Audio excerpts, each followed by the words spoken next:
Perbandingan mangkatnya Maharaja Pariksit dalam Adiparwa dengan Prabu Parikesit dalam Serat Dharmasarana. Di dalam menuju perbandingan dalam Adiparwa dengan Serat Dharmasarana, terlebih dahulu perlu dilakukan analisis intertekstualitas antara keduanya. Seperti yang dikemukakan pada bab 1 bahwa intertekstualitas pada prinsipnya adalah bahwa setiap teks sastra dibaca dan harus dibaca dengan latar belakang teks-teks lain. Tidak ada sebuah teks yang benar-benar mandiri tanpa adanya teks-teks lain. Sebagai contoh dalam penciptaannya Theo, 1984 banding 145. Dalam pengertian ini adanya contoh, teladan dan kerangka bukan harus diikuti sepenuhnya dalam penciptaan teks baru tanpa adanya suatu penyimpangan. Sebab, penyimpangan dan transformasi dari model teks yang sudah ada itu memainkan peranan yang penting. Pemberontakan atau penyimpangan mengandaikan sesuatu yang disimpangi serta pemahaman atas teks baru memerlukan latar belakang pengetahuan tentang teks-teks yang mendahuluinya. Theo, 1984 banding 146. Julia Kristeva mengatakan pula bahwa hakikat intertekstualitas adalah adanya atau kehadiran suatu teks pada suatu teks lainnya. Umar Yunus, 1985 banding 87.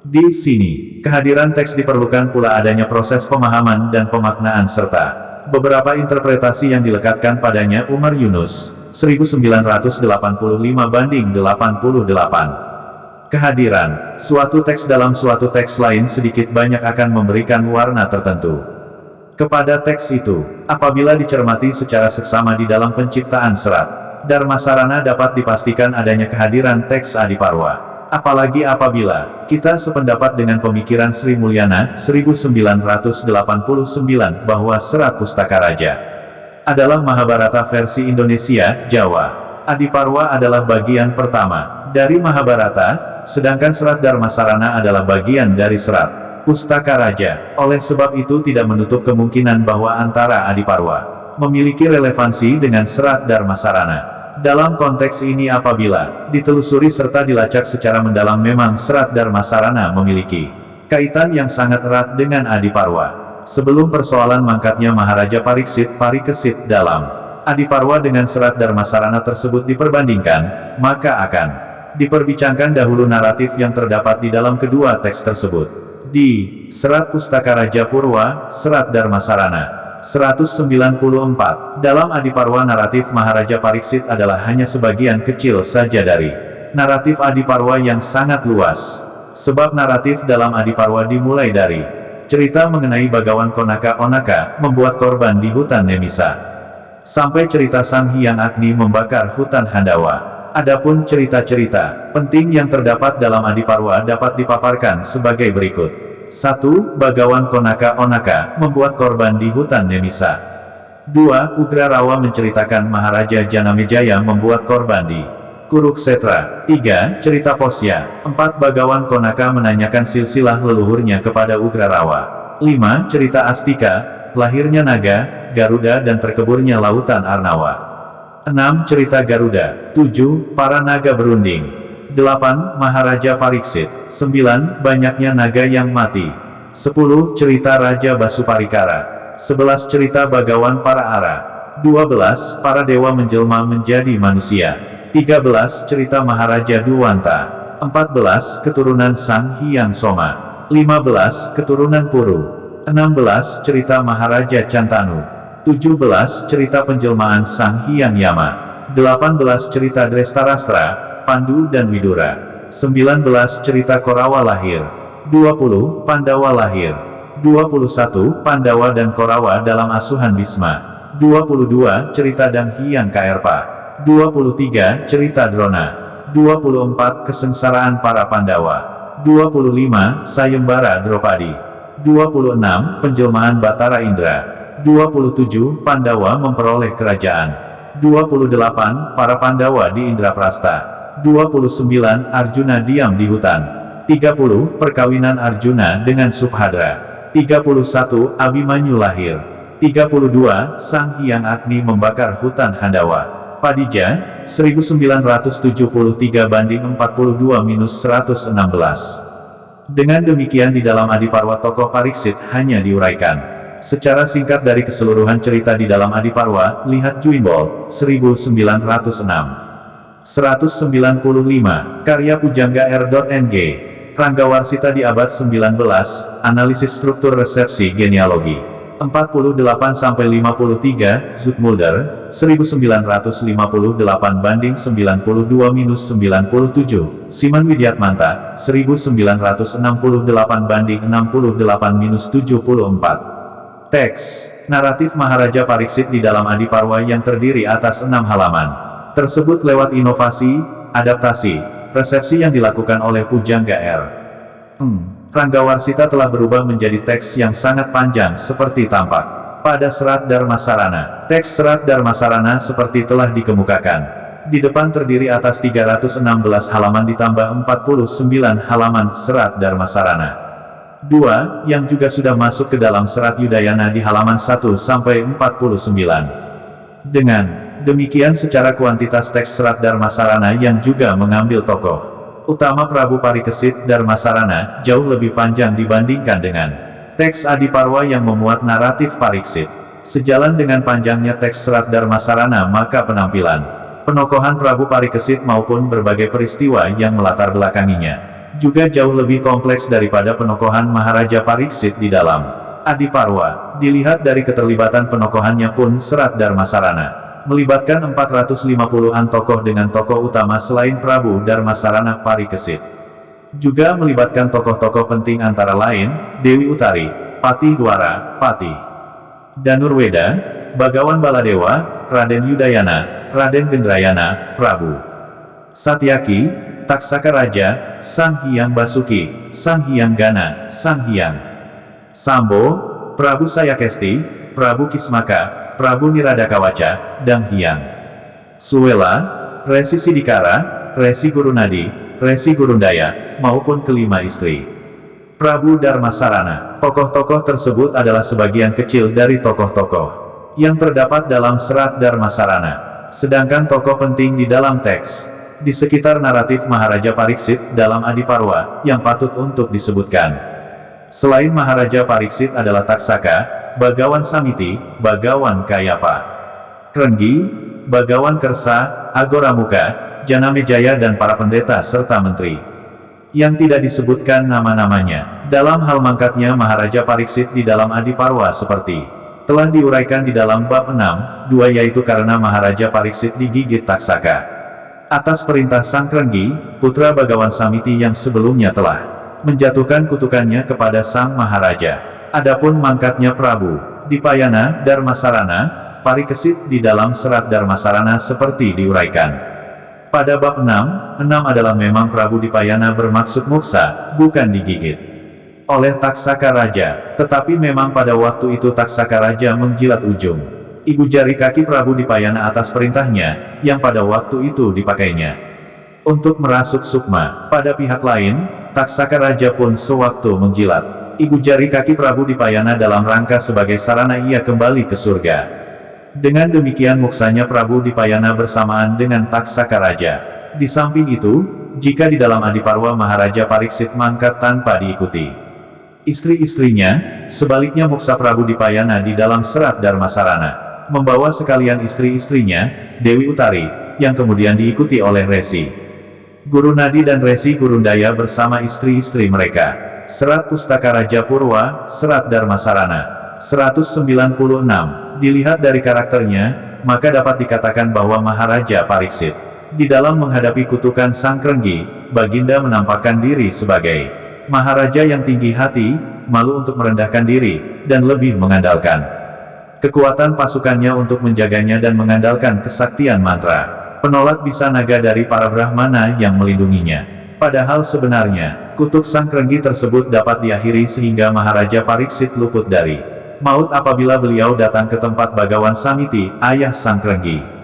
Namun Baginda malu melakukannya, di dalam menghadapi naga Taksaka, yang menyamar sebagai ulat kecil yang berada di buah jambu yang dipersembahkan oleh seorang Brahmana, saudara Taksaka, maka Maharaja Pariksit tidak hati-hati dan lengah. Maharaja Pariksit yang merasa bahwa kutuk Sang Krenggi sudah lewat tersebut mengucapkan kata-kata hinaan, ejekan bahkan mentertawakan ulat kecil tersebut sehingga seperti diperintah untuk kembali kepada wujud aslinya sebagai taksaka yang kemudian menggigit leher sang Maharaja sehingga terbakar menjadi abu. Sebaliknya di dalam serat Dharmasarana seperti diuraikan pada bab V6 di atas bahwa Prabu Dipayana menunjukkan keluhuran hatinya, keutamaan budinya ketika menjelang Baginda Muksa. Hal itu ditunjukkannya sewaktu Baginda mengumpulkan seluruh rakyatnya dan Baginda menyatakan bahwa siapapun yang pernah disakiti secara fisik dan disakiti secara psikis pada waktu itu boleh membalasnya, akan tetapi tak satupun rakyat kerajaan Ngastina yang mau melakukannya karena bakti cintanya kepada Baginda. Sampai akhirnya datanglah cobaan dewa untuk menguji keteguhan dan keutamaan Baginda dengan datangnya Taksaka Raja. Pada waktu itu Prabu Yudayana dan pasukannya akan membunuh Taksaka Raja tersebut, akan tetapi Prabu Dipayana justru mencegahnya dan menyambutnya dengan ramah. Pada waktu itu Taksaka Raja berkata terus terang bahwa ia pernah terluka petitnya oleh keris Baginda sewaktu menjadi bingel gelang kaki, Resi Ardawalika, penjelmaan Sang Hyang Basuki.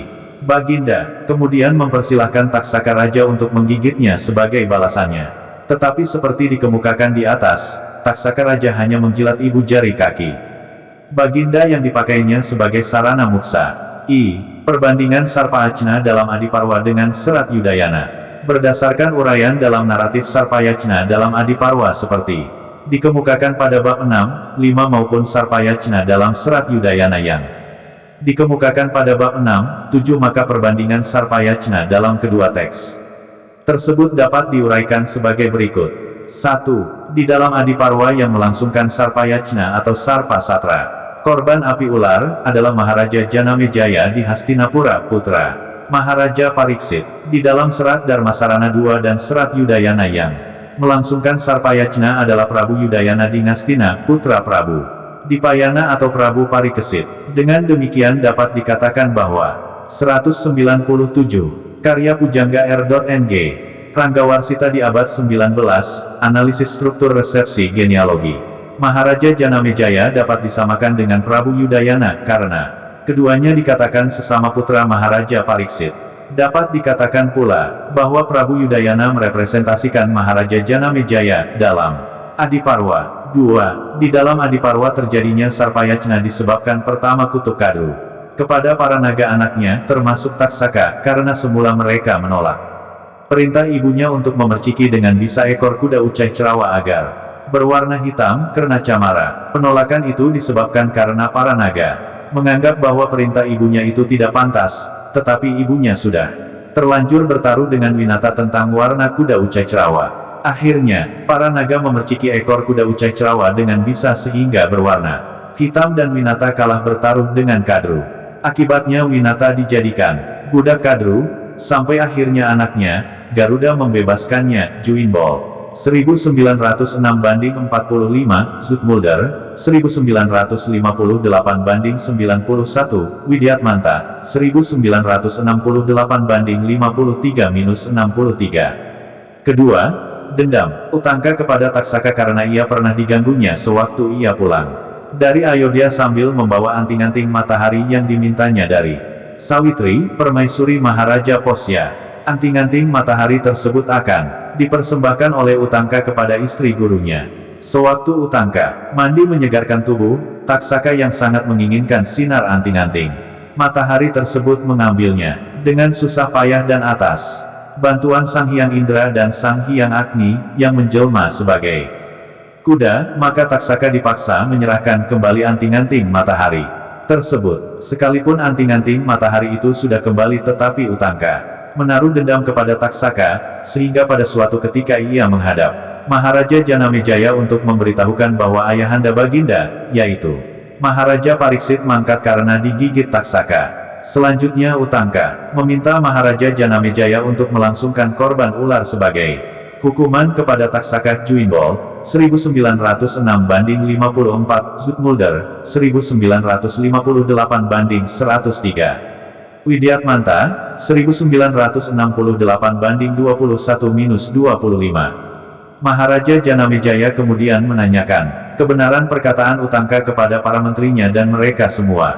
membenarkannya. Karena itu Maharaja Janamejaya kemudian memerintahkan untuk melangsungkan korban ular menurut permintaan Utangka. Di dalam serat Dharmasarana II dan serat Yudayana dikemukakan bahwa Sarpayajna yang dilangsungkan oleh Prabu Yudayana tersebut disebabkan karena dendam dan kemarahan Prabu Yudayana terhadap Taksaka Raja.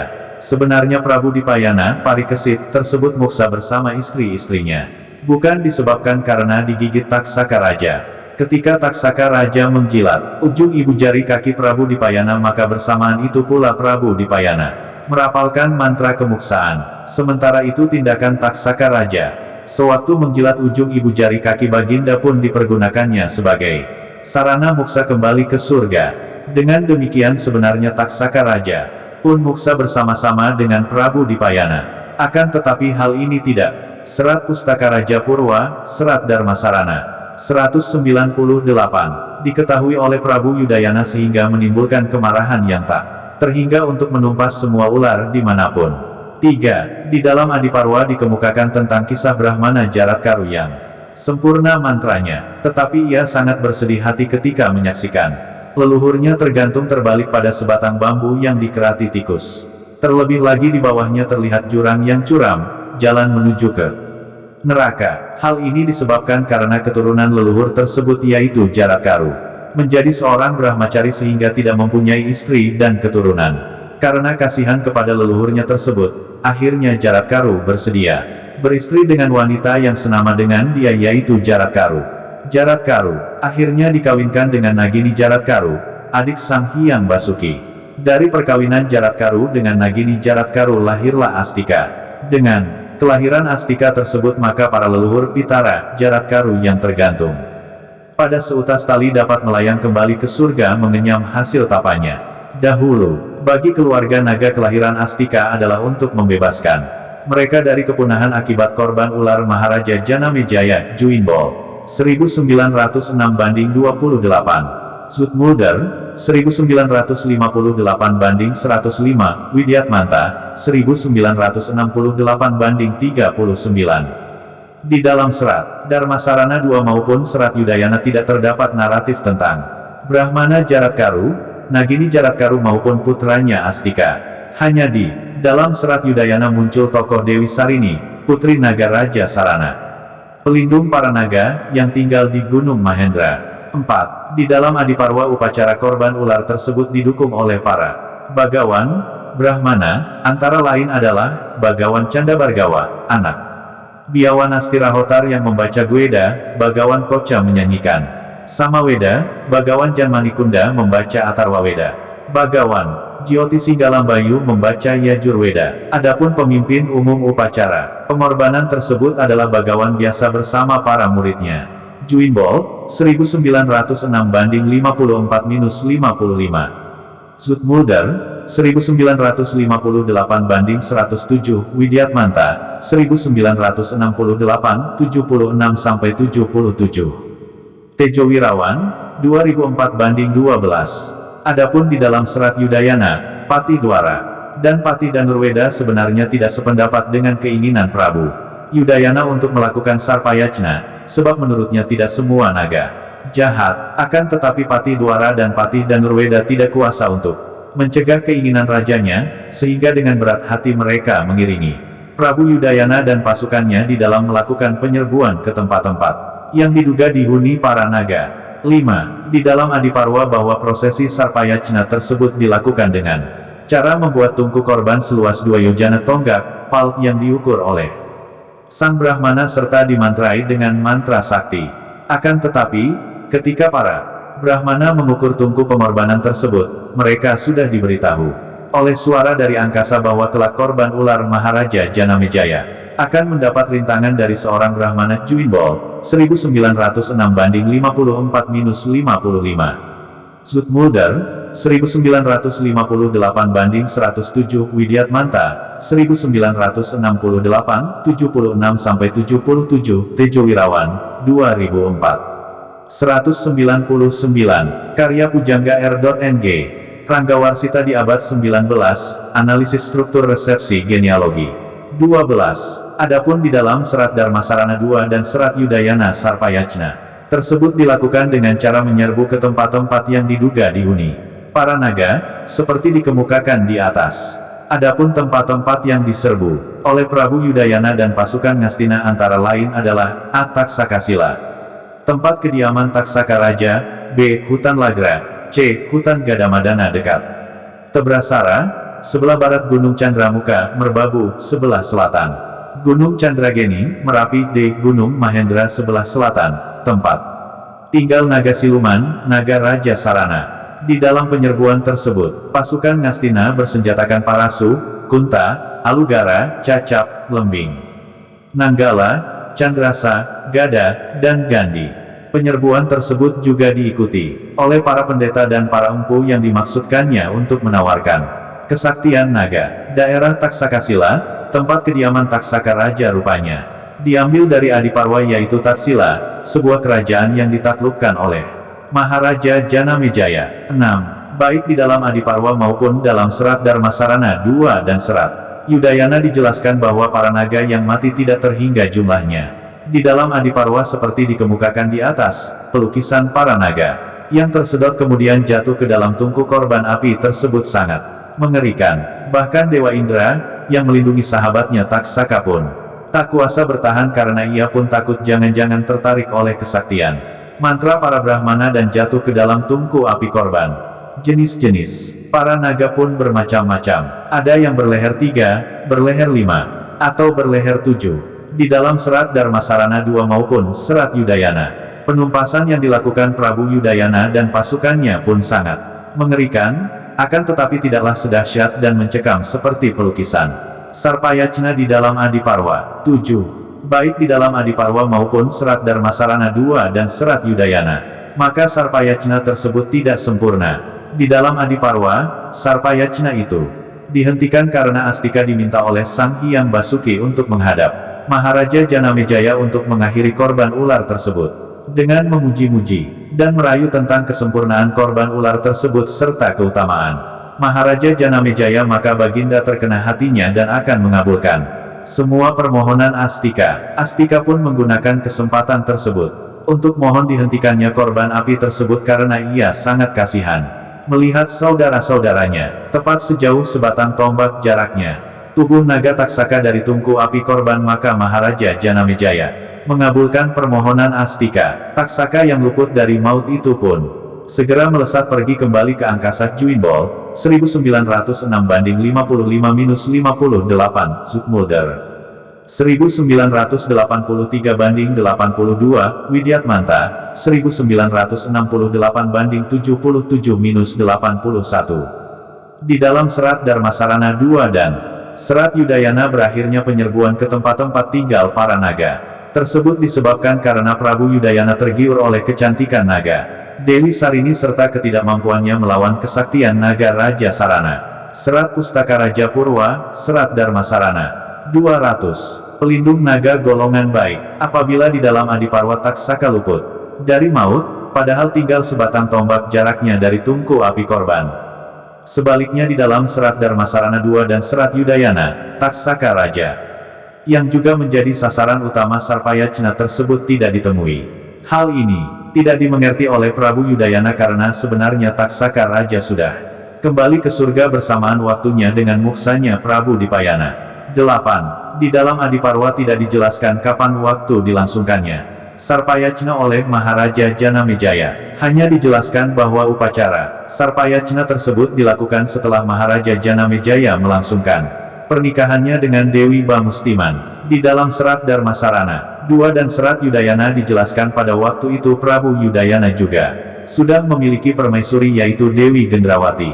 Adapun Sarpayacna tersebut dilakukan Prabu Yudayana pada tahun 1 tahun Ananda, terhitung tahun Surya Sangkala 773, dengan ditandai Sangkala berbunyi Gunaningresi Kasapta, atau tahun Candra Sangkala 797, dengan ditandai tahun Sangkalan berbunyi suara terus Prawata, 2 tahun Rakcaka, terhitung tahun Surya Sangkala 774, dengan ditandai Sangkalan berbunyi Wahana Turanggagora, atau tahun Candra Sangkala 798, dengan Sangkalan Bujangga Rudrakasapta. Pada masa Kartika, hari Respati, Kamis, 3 tahun Pinggala, terhitung Tahun Surya Sangkala 775, dengan sangkalan Yaksa Sapta Kaswara, atau tahun Candra Sangkala 799, dengan sangkalan Wiwara Trus Prawata, pada masa Manggasri, Hari Somakasih. J. Serat Darmasarana sebagai resepsi Adiparwa, Mosala Parwa dan Prastanika Parwa. Dalam bab 1, landasan teori, telah dikemukakan bahwa menurut Teo, teks adalah dokumen bahasa yang tersedia untuk dibaca oleh pembaca Teo.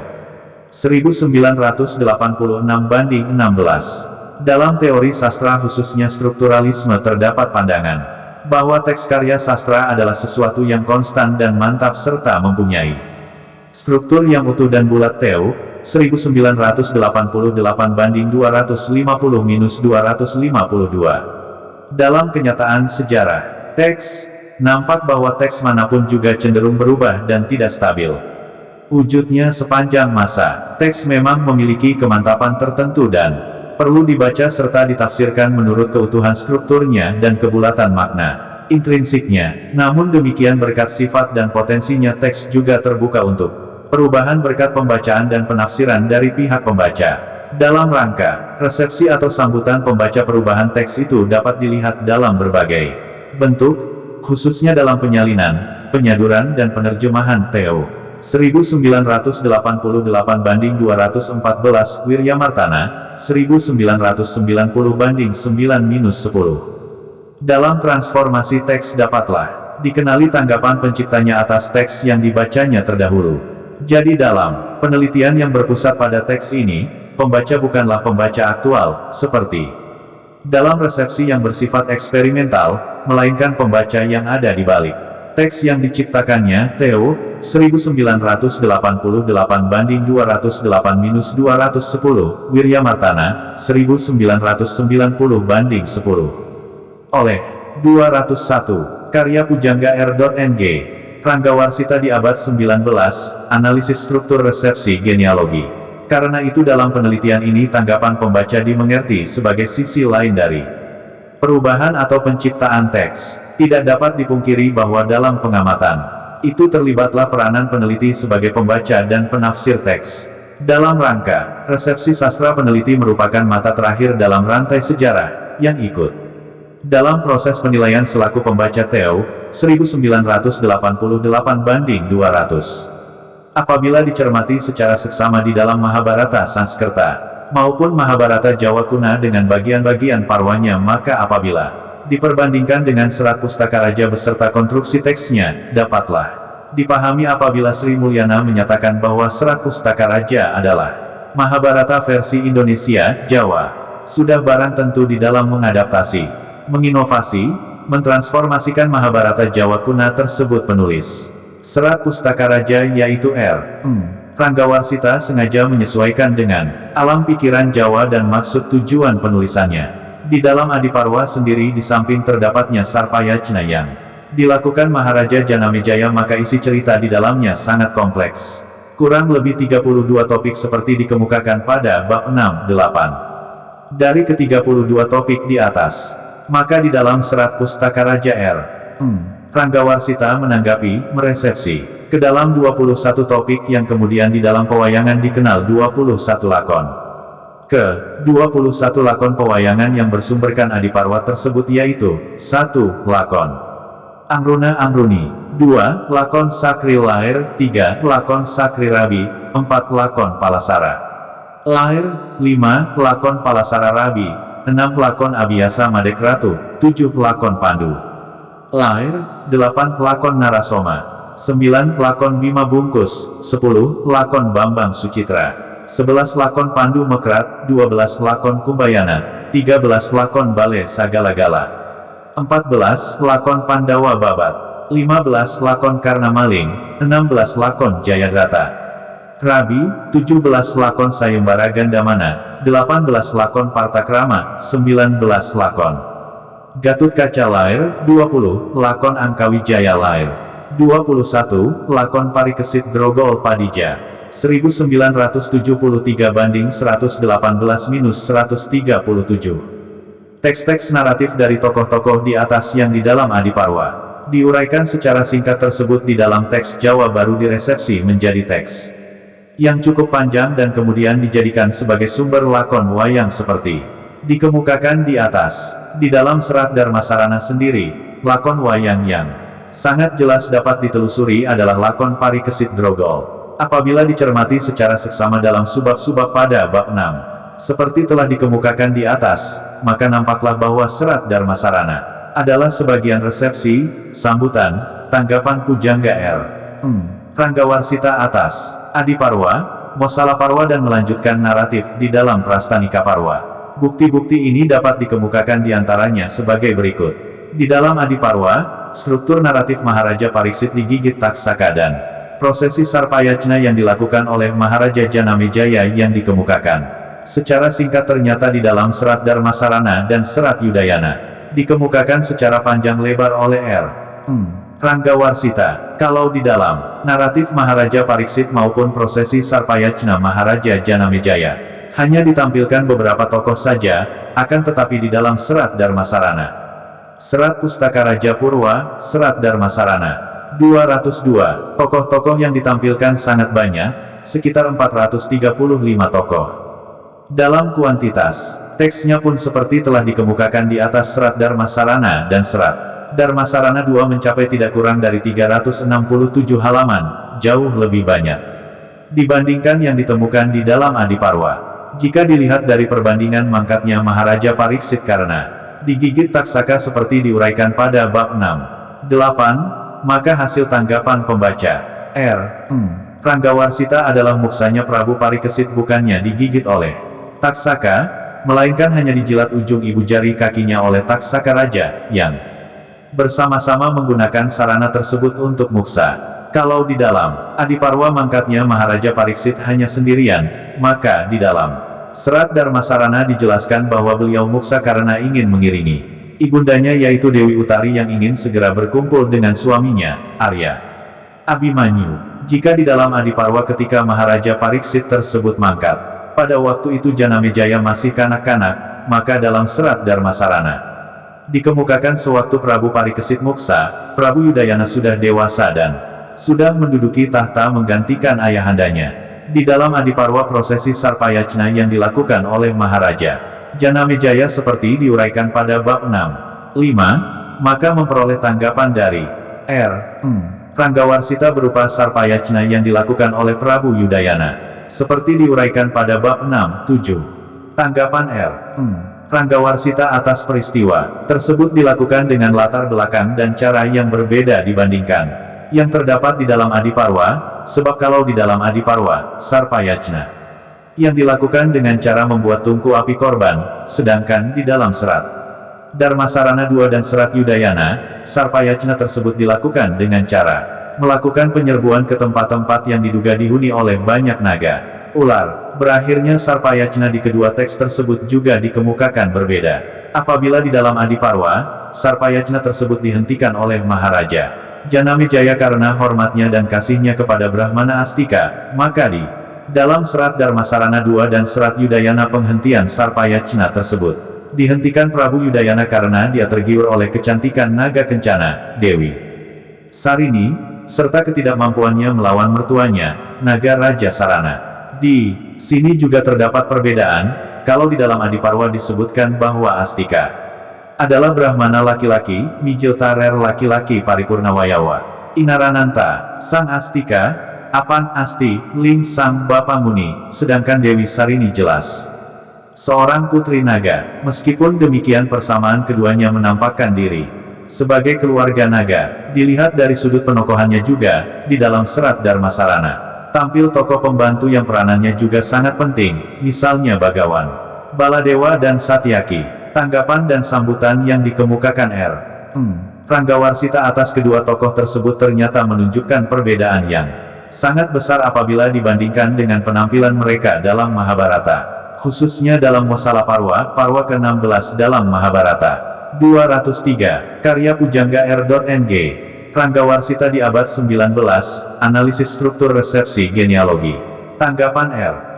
Ranggawarsita atas Bagawan Baladewa adalah bahwa pada waktu itu Bagawan Baladewa sudah tua renta, tetapi masih memiliki berbagai macam kesaktian. Di samping itu, Bagawan Baladewa menunjukkan sosok yang bertanggung jawab serta rela berkorban demi kepentingan negara. Ngastina, hal itu ditunjukkan bahwa sewaktu kerajaan Ngastina diserbu Prabu Niradakawaca dari Ima-Imantaka, Bagawan Baladewa turut serta menahan serangan musuh. Dengan senjata sakti Nanggala, segala kesaktian Prabu Niradakawaca dapat dipunahkan. Prabu Niradakawaca kemudian dengan licik memperdaya Bagawan Baladewa dengan menyamar sebagai Arya di Astara untuk meminjam Nanggala dengan dalih untuk mengusir musuh. Karena belas kasihnya kepada Arya di Astara cucunya, maka senjata Nanggala miliknya diberikan. Setelah Bagawan Baladewa menyadari kelengahannya bahwa dirinya diperdaya musuhnya, ia berupaya merebut kembali senjatanya. Prabu Niradakawaca kemudian mencipta angin ribut bercampur kabut. Bagawan Baladewa yang sudah berusia lanjut itu tidak tahan, tubuhnya menggigil kedinginan, akhirnya gugur. Dan Muksa, peristiwa itu menimbulkan huru-hara, guru bergemuruh, halilintar, meledak menyambar-nyambar, dari langit para dewa menghujaninya dengan bunga harum semerbak menyebar wangi. Peristiwa gugurnya Bagawan Baladewa, serta sambutan dan penghormatan para dewa yang luar biasa di atas sekaligus, menunjukkan pula ketinggian kedudukan serta keutamaan Bagawan Baladewa. Gugurnya Bagawan Baladewa dalam serat Dharmasarana tersebut sangat berbeda apabila dibandingkan dengan kembalinya Baladewa, Rama, di dalam Mosalaparwa, bagian ke-16 Mahabharata. Di dalam Mosalaparwa, dikemukakan, Katon tasang Baladewa sumandeng witning kayu magawe yogadarana. Umijil tang naga sake tutuk nira, aputi warnanya abang tutupnya. Sinungsung dening naga kabeh, taksaka kumuda sundarika herada. Durmuha praordi, maka di sang baruna, manungsung ring. Padiarga camania, wakasan lungha mulih ring patala. An mangkana, elwir sang Baladewa, harohara tambek batara kerna Zutmulder. 1958 banding 116. Dari kutipan di atas dapat dikemukakan bahwa setelah keluarga Raisni dan Andakasa dalam tradisi Bali, musnah karena saling bunuh, Rama, Baladewa, dan Kresna Wasudewa, Kesawa, mempersiapkan diri kembali ke surga. Namun, terlebih dahulu Kresna Krishna menghadap ayahandanya untuk memohon diri serta menitipkan para istrinya, 16.000, untuk sementara sampai Dananjaya, Arjuna, datang menjaganya. Sesampainya kembali ke tempat Baladewa, Kresna masih dapat menyaksikan Baladewa duduk bersandar di tempat semula serta terserap ke dalam yoga yang sangat dalam. Kemudian dari dalam rongga mulutnya keluar seekor ular yang luar biasa. Kulitnya putih cemerlang. Serat Pustaka Raja Purwa, Serat Dharmasarana. 204. Kepalanya beribu-ribu, dan bertubuh sebesar gunung. Mata naga yang dahsyat tersebut merah menyala-nyala. Sewaktu bergerak menuju lautan maka dewa laut, para naga, dan dewa-dewa sungai menyambutnya. Mereka yang menyambut roh suci Baladewa diantaranya adalah Karkotaka, Wasuki, Taksaka, Ritusrawa, Waruna, Kunjara, Misri, Sanha, Kumuda, Pundarika, roh suci Dristarashtra, Herada, Krata, Sitikanta, Cakramanda, Atisanda, naga-naga utama bergelar Durmuha dan Amwarisa. Mereka mempersembahkan argia, air pencuci kaki, dan upacara-upacara lain serta memuja naga dahsyat tersebut. Nila, 1979 banding 13-14. Zutmulder, 1958 banding 116. Peristiwa mangkatnya Baladewa yang menakjubkan di dalam Mosalaparwa di atas sekaligus menunjukkan ketinggian kedudukan serta keutamaan Baladewa sebagai penjelmaan roh suci naga yang luar biasa. Peristiwa gugurnya Bagawan Baladewa serta sambutan dan penghormatan para dewa yang luar biasa di dalam serat Dharmasarana tidaklah sedahsyat serta seagung pelukisan kembalinya roh suci Baladewa, Rama, seperti yang dipaparkan dalam Mosalaparwa. Namun, di dalam Mosalaparwa tidak ditemukan bukti-bukti yang cukup kuat untuk mengatakan keterlibatan Baladewa dalam pemerintahan Pariksit. Apabila dalam Mosalaparwa dikemukakan bahwa Baladewa lebih dahulu muksa dibandingkan dengan Kresna Krishna dan para Pandawa, maka dalam serat Dharmasarana sebaliknya, Bagawan Baladewa mangkat muksa jauh lebih kemudian dibandingkan dengan Kresna maupun para Pandawa.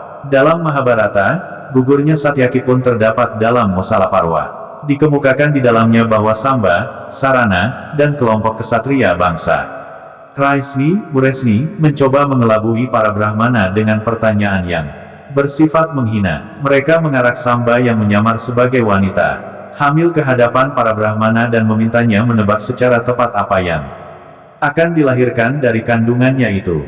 Para Brahmana menjadi sangat marah, dan keluarlah kutukannya yang sangat dahsyat bahwa Samba akan melahirkan sebuah tongkat besi, bom, yang akan meledak menghancurkan bangsa-bangsa. Raisni dan Andakasa, Nila, 1979 banding 7-8, Zoetmulder, 1958 banding 112.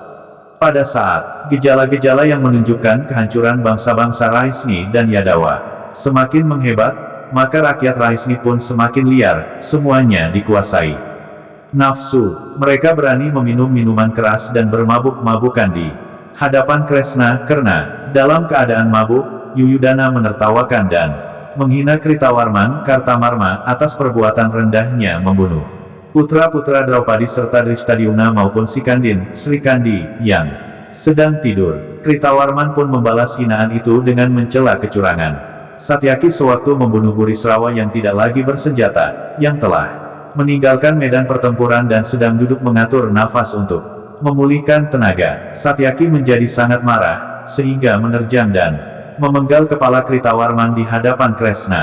Ketika melihat itu, para Boja dan Andakasa pun menjadi marah dan menerjang Satyaki dari segala. 205. Karya Pujangga R.Ng. Ranggawarsita di abad 19, analisis struktur resepsi genealogi. Jurusan, Putra Rukmini segera membantu Satyaki. Mereka bertempur bahu-membahu, dengan gagahnya melawan para penyerbu, sampai akhirnya keduanya tewas di hadapan Kresna sendiri. Nila, 1979 banding 11-12.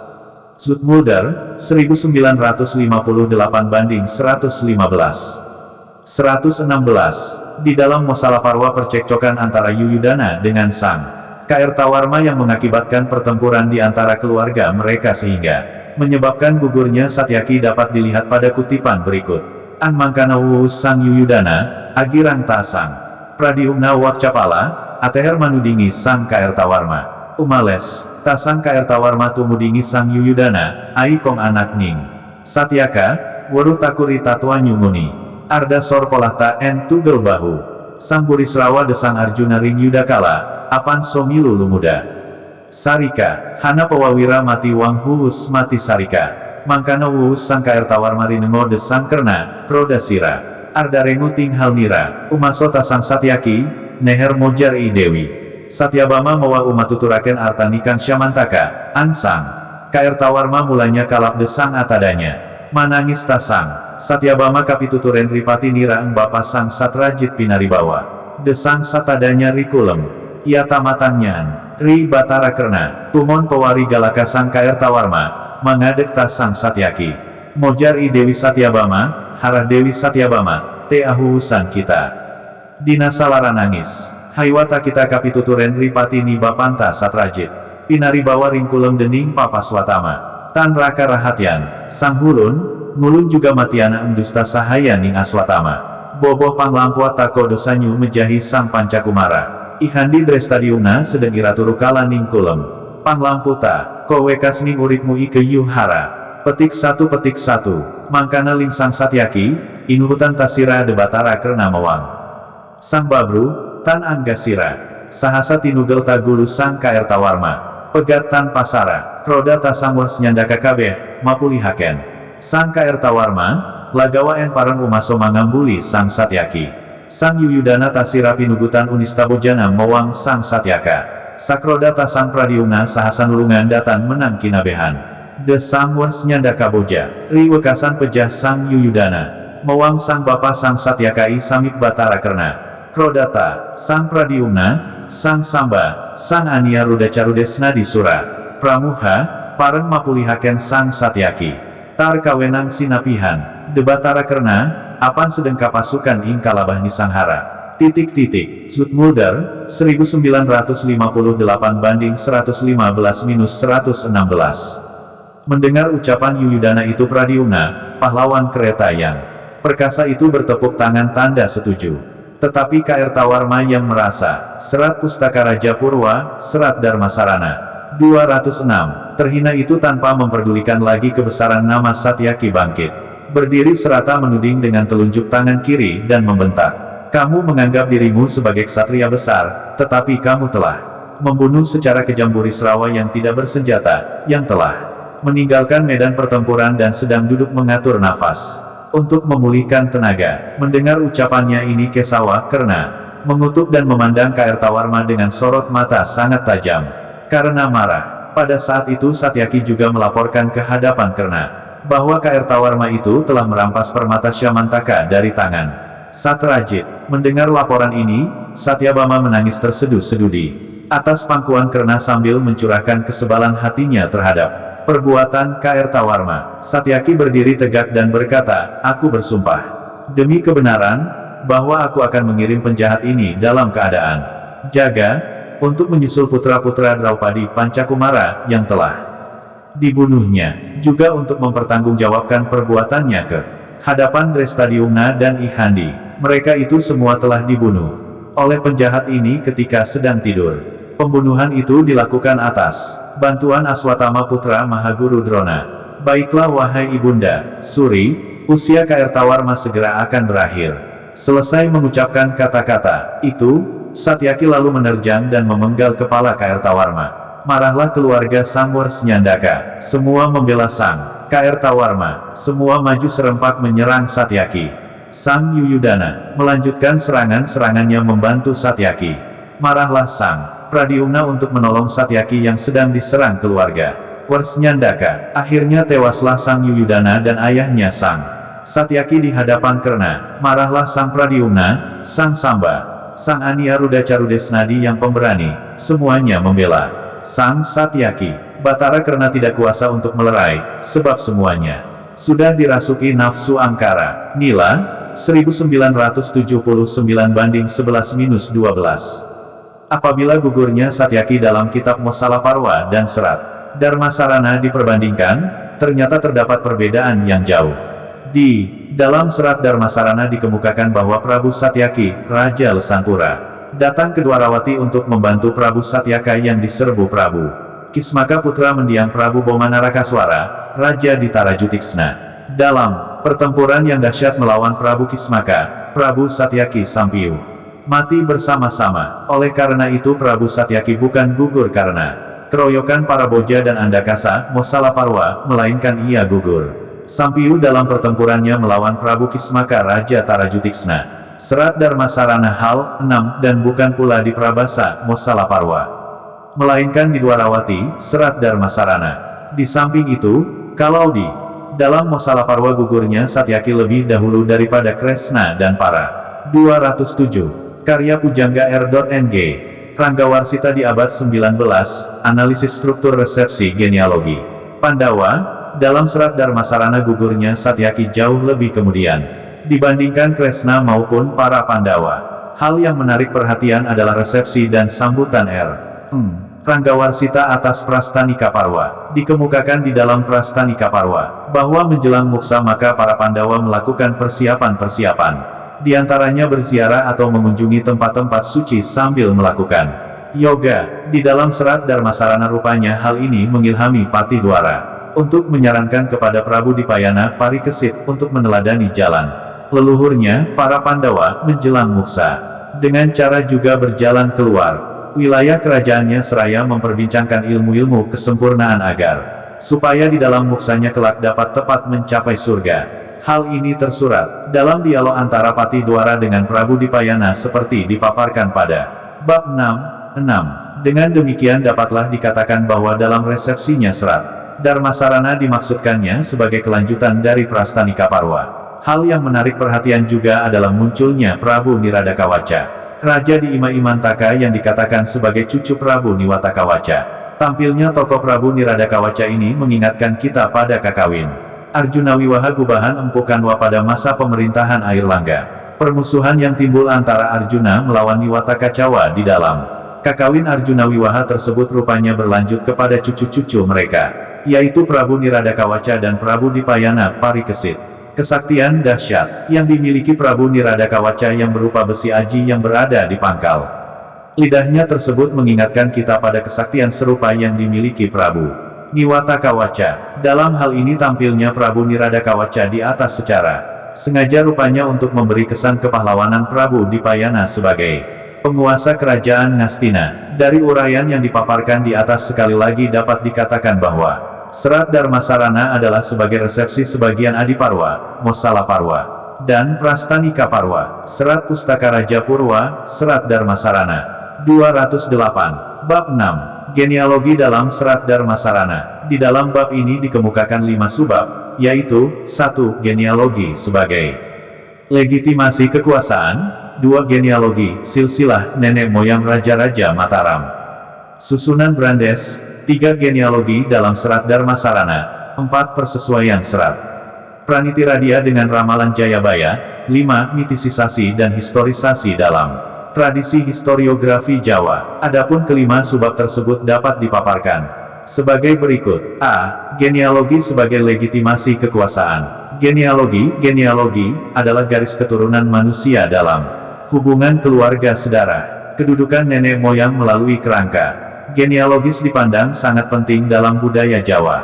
Naratif yang berupa genealogi dapat membantu melegitimasi kekuasaan seorang raja. Jika dipahami dari sudut kekerabatan, maka genealogi sebenarnya merupakan perwujudan dari pemujaan nenek moyang yang mempunyai peran penting dalam tradisi kehidupan ritual orang Jawa. Dengan pemujaan nenek moyang, maka akan diperoleh kedamaian hidup dan kesejahteraan darinya, karena nenek moyang memberi perlindungan kepada keturunannya. Keberadaan nenek moyang melengkapi dan juga memperlihatkan kekuasaan raja, sehingga boleh dikatakan bahwa nenek moyang menjadi pasangan raja. Pasangan raja dan nenek moyang sebenarnya menunjukkan keadaan yang tersembunyi dari terpusatnya kekuasaan. Pandangan yang ideal tentang kekuatan sebagai potensi memandang bahwa pemusatan yang dimanifestasikan dalam hierarki individu-individu yang disatukan secara sengaja memperlihatkan kepatuhannya pada raja yang menjadi pelindung. KLR dalam Widya Seputra, 2001-49-50. Dalam historiografi Jawa seperti dalam Serat Paramayoga, Serat Pustaka Raja, Babat Tanah Jawi, Serat Kandaning Ringgit Purwa, Serat Purwakanda maupun Sujarah Ngarbiyulan Tanah Jawi, ditunjukkan adanya garis genealogi raja-raja Jawa. Raja-raja Jawa tersebut dimulai dari Nabi Adam, para dewa Hindu, raja-raja pasca Parikesit, raja-raja Majapahit, raja-raja Demak dan Pajang, raja-raja Mataram hingga raja-raja Surakarta dan Yogyakarta yang sering disebut dengan Sajarah Pangiwalan Panengen. Widya Seputra, 2012-91-92. Garis genealogi itu, dalam tradisi Kapujanggan Surakarta, terutama Pujangga Istana R. Ranggawarsita dibagi menjadi 3 kurun waktu. Pertama, Nabi Adam, sampai dengan Parikesit dimasukkan dalam kurun waktu Purwa dan 209, karya Pujangga R. Ranggawarsita di abad 19, analisis struktur resepsi genealogi. Pustakanya disebut Serat Pustaka Raja Purwa yang benar-benar dibuat R. Ranggawarsita. Kedua, raja-raja pasca Parikesit sampai dengan raja-raja Majapahit dimasukkan dalam kurun waktu Madya dan pustakanya disebut Serat Pustaka Raja Madya yang disunting oleh orang-orang lain. Setelah wafatnya Ranggawarsita, Muhammad, 1995-217. Widya Seputra, 2012-91. Kedua kurun waktu itu direncanakan untuk dilanjutkan penulisannya dengan kurun waktu yang ketiga, yaitu Wasana, yakni raja-raja dari periode akhir sebelum kedatangan Islam dan pustakanya disebut Serat Pustaka Raja Wasana, Drewes, 1924-256, Pigeaut, 1926. 21, Widya Seputra, 2012-91-92. Tidak dapat dipungkiri bahwa silsilah memainkan peran yang sangat penting dalam historiografi Jawa, khususnya historiografi yang berasal dari dalam tradisi besar keraton-keraton Jawa, Kasunanan Surakarta, Kasultanan Yogyakarta, Pura Mangkunegaran, dan Pura Pakualaman, karena di dalam silsilah itu dijumpai kehadiran nenek moyang Pitamaha, yang berasal dari Sajarah Pangiwalan Panengen. Widya Seputra, 2008 banding 211, 2012 banding 94-95. B. Genealogi, silsilah, nenek moyang Raja-Raja Mataram susunan. Brandes, di dalam serat Darmasarana dan serat Yudayana, tokoh Prabu Dipayana, Prabu Yudayana, Prabu Gendrayana menduduki posisi sentral. Ketiganya termasuk dalam genealogi, silsilah, nenek moyang Raja-Raja Mataram yang disusun oleh Brandes. Genealogi susunan Brandes tersebut dapat diuraikan sebagai berikut. 1. Adam 28, Pancadriya 2, Sis 29, Anglingriya 3, Nur Cahya 30, Suwalacala 4, Nurasa 31, Mahapunggung 5, Menang 32, Kandiawan 6, Tunggal 33, Resi Gentayu 7, Guru 34, Lembu Amiluhur 8, Brahma 35, Panji 9, Brahmani 36, Kuda Lalean 10, Tritrusta 37, Banjaran Sari 11, Parikenan 38, Munding Sari 12, Manumanasa 39, Munding Wangi 13, Sakutrem 40, Pamekas 14, Sakri 41, Susuru, Serat Pustaka Raja Purwa, Serat Darmasarana 210, 15, Palasara 42, Prabu Anom 16, Abiasa 43, Adaningkung 17, Pandu 44, Ayam Wuruk 18, Arjuna 45, Lembu Amisani 19, Abimanyu 46, Bra Tanjung 20, Parikesit 47, Brawijaya 21, Udayana 48, Bondan Kejawen 22, Gendrayana 49, Gentas Pendawa 23, Jayabaya 50, Gede Sela 24, Jayamijaya 51, Gede Ngenis 25, Jayamisena 52, Pamanahan 26, Kusumawi Citra 53, Senapati 27, Citrasoma 54 Des. Berg 1974 banding 133.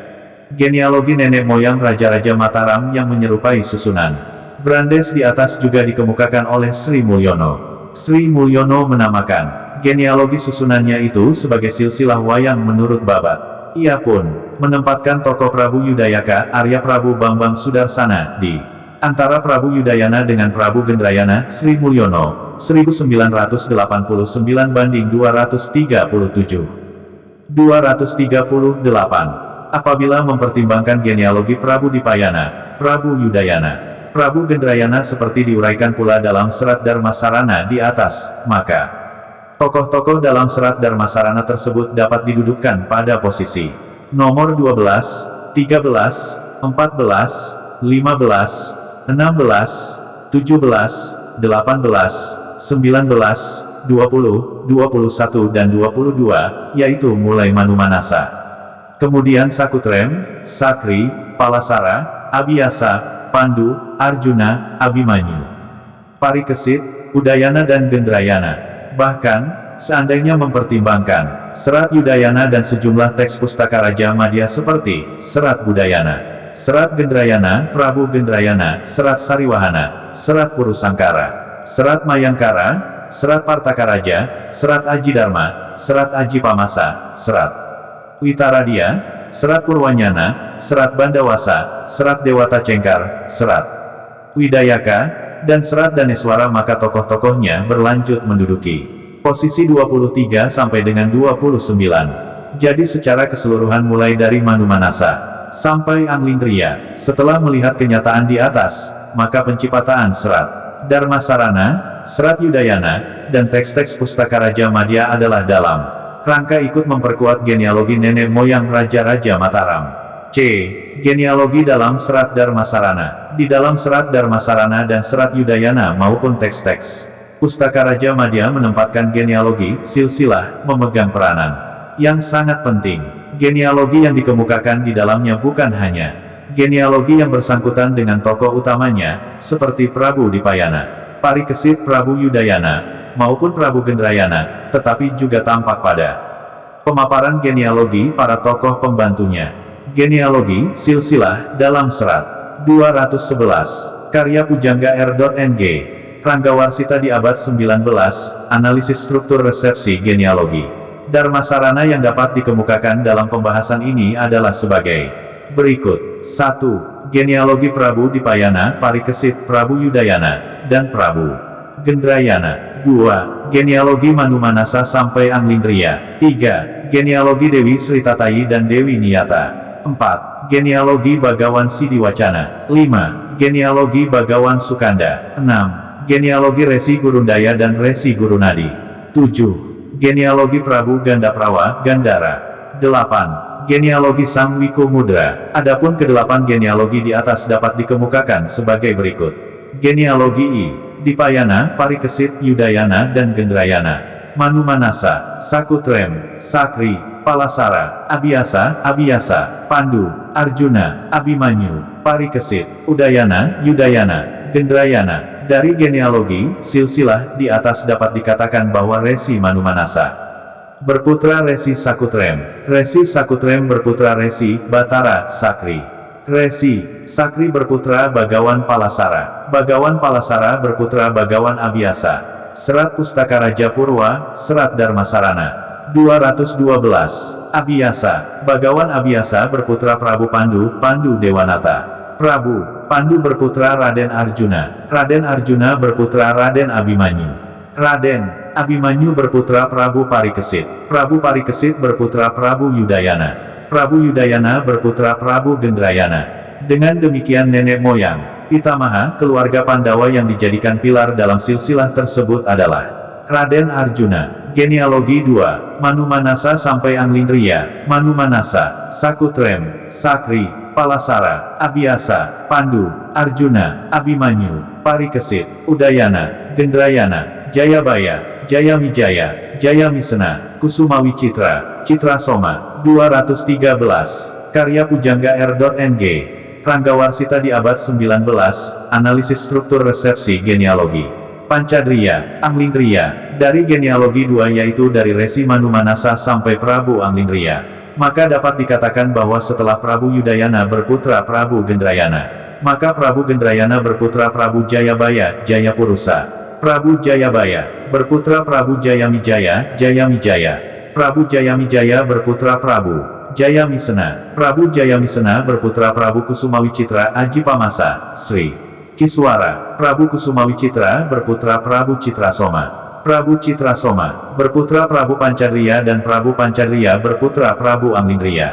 Genealogi 3. Dewi Sritatayi dan Dewi Niyata. Dari genealogi 3 di atas dapat dikatakan bahwa Bagawan Selaraja dari Medang Surukan memiliki 2 orang putra yaitu Wasi Jalasengara dari Medang Wangi, Medang Surukan dan Putut Sarodaka dari Medang Sari, Medang Surukan. Wasi Jalasengara kemudian kawin dengan Endang Suki dan melahirkan Prabu Praswapati di Gilingwesi. Dalam perkawinannya dengan Dewi Srini Prabu Praswapati memiliki 2 orang putra yaitu Dewi Sritatayi dan Raden Sri Prawata.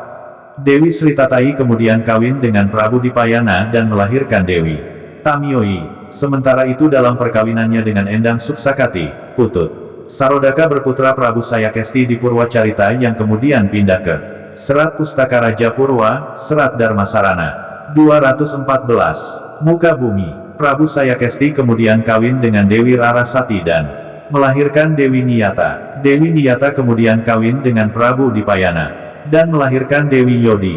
Dengan demikian sebenarnya antara Dewi Sritatayi dengan Dewi Niyata masih tergolong saudara karena sama-sama keturunan dari Bagawan Selaraja di Medang Surukan. Genealogi 4. Bagawan Sidiwacana. 215. Karya Pujangga R.Ng. Ranggawarsita di abad 19, analisis struktur resepsi genealogi. Dari genealogi 4 di atas, dapat dikemukakan bahwa Sang Hyang Pancaresi berputra Batara Surenggana. Batara Surenggana berputra Batara Panyarikan. Batara Panyarikan kemudian berputra 2 yaitu Dewi Pujawati dan Batara Piyarcana. Dewi Pujawati kawin dengan Batara Brahma dan berputra 2 orang yaitu Raden Siwandana, Batara Brahmanasidi, dan Raden Sarsihawa. Batara Brahmana Jati. Adapun Batara Priyarcana berputra Batara Piyangkara. Batara Piyangkara berputra 3 yaitu Batara Sadaskara, Batara Sadabakti, dan Batara Sadasatya. Batara Sadaskara berputra Batara Widiyuta. Batara Widiyuta berputra Batara Widiyutmaka. Batara Widiyutmaka kemudian berputra Bagawan Ulupui dan Bagawan Parupui. Bagawan Ulupui berputra Bagawan Amraba dan Bagawan Kamura. Bagawan Parupui berputra tiga yaitu Dang Hyang Dangaskarya yang menurunkan para Puruhita, Batara Brahmanacari yang menurunkan para Brahmana, dan Empu Jangga yang menurunkan para Kawi. Bagawan Amraba kemudian berputra Bagawan Sutiksna dan Bagawan Kanwa. Bagawan Kamura berputra Bagawan Sagotra dan Bagawan Saligotra. Bagawan Sutiksna berputra Kensuki dan Kensukskati. Bagawan Kanwa berputra Endang Ulupui yang kemudian kawin dengan Dananjaya dan melahirkan Bambang Irawan. Bagawan Sagotra berputra Rawan yang gugur dalam perang Baratayuda. Adapun Bagawan Saligotra berputra Bagawan Sidasadia dan Bagawan Sidawakya. Bagawan Sidasadia berputra Bagawan Sidiwacana. Bagawan Sidawakya berputra Endang Panuhun. Bagawan Sidiwacana kemudian dikawinkan dengan Endang Panuhun dan melahirkan tiga putra yaitu Ken Suyati yang kawin dengan Pati Dwara, Ken Satapa yang kawin dengan Prabu Dipayana, dan Resi Sidikara yang kawin dengan Endang Drawasi. Serat Pustaka Raja Purwa, Serat Dharmasarana 216. Dari genealogi V di atas dapat diuraikan bahwa Sang Hyang Murahaspati berputra empat, yaitu Sang Hyang Wedasasa, Sang Hyang Wedasati, Batara Godadharma dan Dewi Darmastuti yang kemudian kawin dengan Sri Maharaja Kano di Purwacarita. Sang Hyang Wedasasa berputra Sang Hyang Wedadaki. Batara Godadharma berputra Batara Dharmaniskala. Batara Dharmaniskala berputra Batara Dharmadrasti.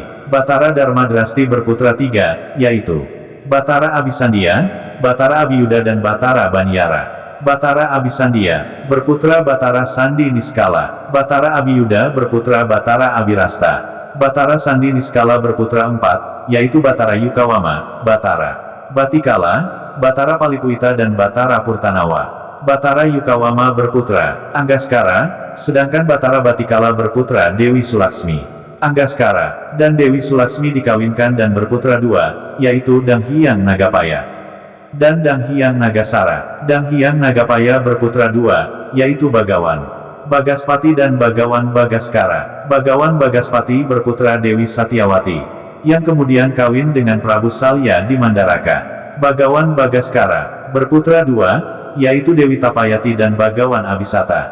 Dewi Tapayati kawin dengan Kanapada dan kemudian berputra Arya Kartawiyoga. Bagawan Abisata berputra Bagawan Andrapati. Bagawan Andrapati berputra Bagawan Sukanda. Dalam perkawinannya dengan Dewi Nawangsasi, Bagawan Sukanda berputra Endang Sikandi, Dewi Puyengan, yang kemudian kawin dengan Prabu Dipayana. Dari perkawinan tersebut melahirkan Raden Ramayana dan Raden Prawasata. Raden Ramayana menikah dengan Dewi Supatmi, sedangkan Raden Prawasata menikah dengan Dewi Satyawati, putri Patih Danurweda. Sementara itu Dewi 217, karya Pujangga R.Ng.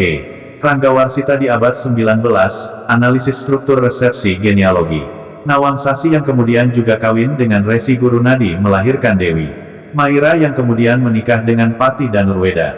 Dari genealogi V di atas, dapat dikemukakan bahwa Sang Hyang Brahma berputra Batara Brahma Sawama yang kemudian menikah dengan Dewi Drawiyani dan melahirkan Batara Agniwarna. Batara Agniwarna berputra dua yaitu Resi Wakiswara dan Dewi Wakiswari yang kemudian kawin dengan Prabu Banupati di Wirata. Resi Wakiswara berputra Resi Suwendawaka. Resi Suwendawaka berputra empat yaitu Resi Martiyukunda, Dewi Kundamani, Resi Martiyuhara, dan Resi Martiyujiwa. Dewi Kundamani kawin dengan Bagawan Sindaradi, Ngandong Wilis, Medang Kamulan. Resi Martiyujiwa berputra dua yaitu Resi Nadi Sayara dan Resi Windu Sayara. Resi Nadi Sayara berputra Resi Wakistira. Serat Pustaka Raja Purwa, Serat Dharmasarana 218. Resi Wakistira berputra Resi Sapraharayogi. Resi Sapraharayogi berputra dua yaitu Resi Manikara dan Resi Windunadia. Resi Manikara berputra Dewi Manohara yang kawin dengan Dananjaya. Adapun Resi Windunadia berputra dua, yaitu Resi Gurunadi dan Resi Gurundaya. Resi Gurunadi menikah dengan Dewi Nawangsasi dan melahirkan Dewi Maira yang kemudian kawin dengan Patih Danurweda. Resi Gurundaya berputra dua, yaitu Grendia dan Dewi Grendi. Dewi Dangan, yang kemudian kawin dengan Prabu Dipayana. Dari perkawinan dengan Prabu Dipayana, Dewi Grendi berputra dua, yaitu Raden Ramaprawa dan Raden Warabasata. Raden Ramaprawa kawin dengan Dewi Widawati, sedangkan Raden Warabasata kawin dengan Dewi Sukesti, putri Arya Kestu. Genealogi 7. Prabu Gandaprawa, Gandara. Dari genealogi 7 di atas, dapat dikemukakan bahwa Prabu Kisrawa menikah dengan Dewi Gandaria dan melahirkan 3 orang putra, yaitu Prabu Anggandara, Dewi Anggandari dan Pati Adipati Sangkuni. Dewi Anggandari kawin dengan Prabu Drestarastra di Ngastina dan melahirkan para Kurawa. Adapun Pati Adipati Sangkuni berputra Prabu Kestisura. Prabu Kestisura kawin dengan Dewi Atianti dan melahirkan Prabu Kestawaka. Prabu Kestawaka berputra Prabu Gandaprawa. Prabu Gandaprawa berputra Dewi Gendrawati. Dewi Gendrawati kawin dengan Prabu Yudayana dan berputra Prabu Gendrayana. Prabu Gendrayana kawin dengan Dewi Padmawati dan melahirkan Prabu Jayapurusa, Jayabaya. 219. Karya Pujangga R.Ng. Ranggawarsita di abad 19, analisis struktur resepsi genealogi. Genealogi 8. Dari genealogi 8 di atas, dapat diuraikan bahwa Batara Widiutmaka berputra dua, yaitu Bagawan Ulupui dan Bagawan Parupui. Bagawan Ulupui berputra dua, yaitu Bagawan Amraba dan Bagawan Kamura. Adapun Bagawan Parupui berputra 3 orang, yaitu Danghyang Dangaskarya yang menurunkan para Puruhita, Brahmanacari yang menurunkan para Brahmana, dan Empu Jangga. Serat Pustaka Raja Purwa, Serat Dharmasarana. 220. Yang menurunkan para Kawi. Danghyang Dangaskarya berputra 2, yaitu Sang Wiku Purusa Tunggal di Aswata dan Danghyang Antagajalu. Sang Wiku Purusa Tunggal berputra Sang Wiku Kumbala Guru. Sang Wiku Kumbala Guru berputra Sang Wiku Mudra. Sang Wiku Mudra kawin dengan Endang Mastura dan melahirkan Endang Drawasi. Endang Drawasi kawin dengan Resi Sidikara, melahirkan Dewi Sadu.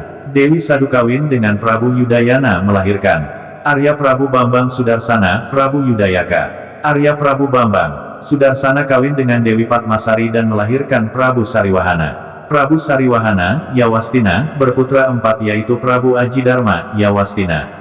Prabu Purusangkara, Yawastina, Raden Jayakirana dan Raden Jayakusuma. Prabu Purusangkara kawin dengan Dewi Pramesti, putri Prabu Jayabaya, dan berputra Prabu Anglingdarma. Prabu Anglingdarma berputra Prabu Anglingkusuma. Prabu Anglingkusuma berputra Prabu Gandakusuma.